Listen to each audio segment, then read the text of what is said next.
میں نے ایک بندے کو ایک عمل بتایا تھا، 10 رکعت کا بھی ہے اور 12 کا بھی ہے. یہ بتا رہا ہوں، ہے ذرا لمبا عمل، مشکل عمل ہے، لیکن بتا دیتا ہوں. 3 دن میں فیصلہ کروا دیتا ہے مشکل تھوڑا سا. اگر کوئی کرنا چاہے تو کر لے، ورنہ ہر بندہ نہ بھی چاہے کوئی حرج نہیں، لیکن عمل بتا دیتا ہوں. بعض کتابوں میں اس کے 10 دگانے آئے ہیں، بعض میں 12 آئے ہیں، لیکن میرا تجربہ 12 کا ہے. 2 رکعت نماز نفل پڑھے حاجت کے نفل پڑھ کے 1000 بار پڑھے بسم اللہ الرحمن الرحیم. کتنی بار؟ 1000 بار. اور توجہ سے اور اپنے مقصد، اپنی مشکل، اپنی پریشانی، اس کا 100% دھیان کرتے ہوئے اس طرف دھیان جما کے.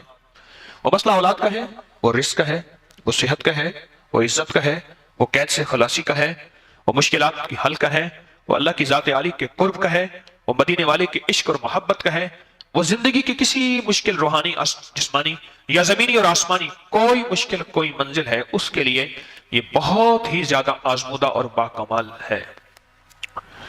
پھر 1000 دفعہ ابلا کر 3 بار درود پاک، 1000 دفعہ بسم اللہ الرحمن الرحیم پڑھے.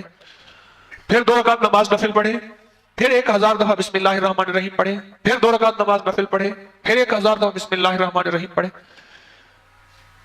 یہ 10 دگانے اور 10 ہر دفعہ بسم اللہ الرحمن الرحیم، 12 دگانے، 2 رکعتیں، اور ہر بار 1000 بار بسم اللہ الرحمن الرحیم پڑھے. یہ 3 دن عمل کرنا ہے صرف. اس کو تو میں نے، اللہ کی تقدیر غالب نہ ہو، میں نے تو اس کو 3 دن میں فیصلے ہوتے دیکھے. عجب تاثیر اس کے اندر دیکھی اور عجب کمال اس کے اندر دیکھا. اگر کوئی ہمت، محنت، توجہ کر لے، وضو ٹوٹ جائے نیا وضو کر سکتا ہے، باوضو توجہ سے، دھیان سے، اور دھیان جما کے. جس کو میں اکثر ایک اللہ والے کی بات عرض کیا کرتا ہوں، اللہ کا ذکر اللہ کے دھیان سے، اللہ کا ذکر اللہ کے دھیان سے. میں اکثر عرض کیا کرتا ہوں آپ کی خدمت میں، اس کو دھیان جما کے کرنا ہے. ختم کرنے کا فکر نہیں کرنا، فیصلہ کروانے کا فکر کرنا ہے. بڑا فرق ہے، فیصلہ کروانے کا فکر کرنا ہے. ایک ہے کہ بس ادھر 12 دگانے ختم ہو جائیں اور ادھر جو ہے 12000 دفعہ پڑھ لو.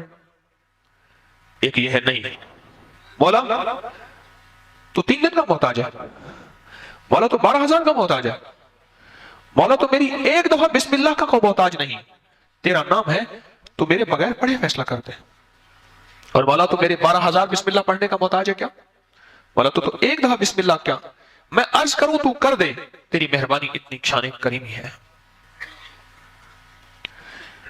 تو عمل تعداد پوری کرنے کا فکر نہ ہو، میری بات پہ ذرا غور کیجئے گا، بلکہ قبول ہونے کا فکر ہو، محبوب ہونے کا فکر ہو، مقبول ہونے کا فکر ہو. اس کا فکر زیادہ ہو، اور بہت زیادہ اس کا فکر ہو.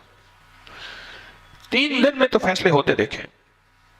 ایک صاحب گئے بیرون ملک، وہاں کئی سال رہے، 2-2.5 سال کے بعد آتے تھے. گھر میں لڑائیاں ہوتی تھیں، ہنگامے ہوتے تھے، چلے جاتے تھے. ایک دفعہ اچانک آ گئے بغیر اطلاع کے، اور کسی نے ان کو بدگمانی میں مبتلا کر دیا کہ تیری بیوی کا چال چلن، اس کا انداز ٹھیک نہیں ہے، مشکوک ہے. اچانک آیا اور جھگڑے ہوئے اور بیوی کو نکال دی. حالانکہ اکٹھے رہتے تھے، جوائنٹ فیملی تھی، اور وہ کمزور کردار کی نہیں تھی. اس کا شک اور بدگمانی، اور اتنا بڑھا کہ طلاق تک معاملہ پہنچا، اور اس نے 1 طلاق بھجوا دی. اب سارے پریشان. تو میں نے ان سے عرض کیا، میں نے کہا بھائی ایک عمل ہے میرے پاس، ہے ذرا مشقت والا، کہ میں عام طور پہ مشقت والے عمل نہیں بتاتا. آپ میرے جتنے عمل اٹھا کے دیکھ لیں، اس میں مشقت والے عمل نہیں ہے. میری کوشش ہوتی ہے آسان چھوٹے عمل بتاؤں، جس میں اللہ کی مخلوق کو کرنے میں سہولت ہو. میں کہا یہ عمل ہے مشقت والا. اور اس عمل میں ایک بات خاص طور پہ ہے کہ اس عمل کو پورا کرنے کا فکر کیا تو شاید اللہ کریم ہے فائدہ کر دے. لیکن ایک ہے کہ عمل کو پورا کرنے کا فکر، اور ایک ہے کہ قبول ہونے کا فکر. جب قبول ہونے کا فکر ہوتا ہے، اس وقت گڑگڑانا بھی اور ہوتا ہے، بھکاری بننا بھی اور ہوتا ہے، مانگنا بھی اور ہوتا ہے، اس کا انداز بھی اور ہوتا ہے. کیا خیال ہے؟ اس کا درد بھی اور ہوتا ہے، اس کا غم بھی اور ہوتا ہے، اس کی چبھن بھی اور ہوتی ہے، اس کی کڑھن بھی اور ہوتی ہے. یہ اور چیز ہوتی ہے جب قبول ہونے کا فکر ہو، اور جب قبول ہونے کا فکر نہ ہو، بس عمل پورا کرنے کا فکر ہو، تو پھر نہیں. ایک طلاق بھیج دی اور باقی طلاقوں کے لیے انہوں نے پہلے سے عمل کرنا شروع کر دیا. رجوع ہوا، بسے ان کے بچوں کے آج بچے ہیں، کہ بچوں کے بچے ہیں، کبھی کبھی ملاقات ہوتی ہے تو اندر سے ایک آواز اٹھتی ہے یہ بسم اللہ کے رنگے ہوئے لوگ ہیں.